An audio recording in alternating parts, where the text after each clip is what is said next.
સાચા ખોટા બોલીને આવે રે મંદિરમાં. તમે બધા જાણકાર છો એટલે વાત કરું. અમારે તારાપુર બાજુ એક મંદિર છે રામાપીરનું તારાપુર.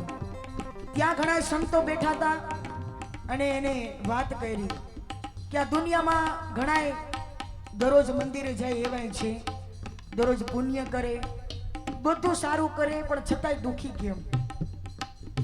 ત્યારે એ સંતે આના તો ઘણા કારણ હોય, પણ એને જે કીધું એ કહું. કર્મની પીડા તો ભોગવવી જ પડે, ભગવાનની ભોગવવી પડી તો આપણું શું આવે? પણ તમે આ એક સંદેશ પણ છે.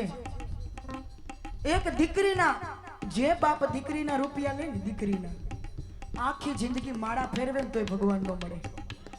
હા.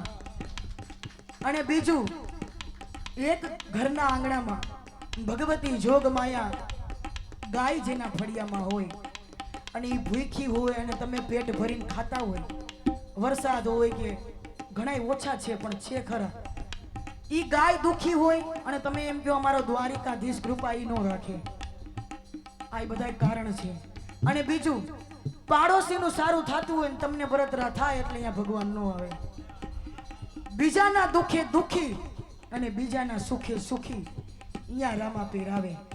નકરીય ભજન ગાય કે નકરા મંદિરે આવેથી ભગવાન મળતા નથી. કર્મ તમારા ખોટા હોય તો ભગવાન ક્યાંથી મળે?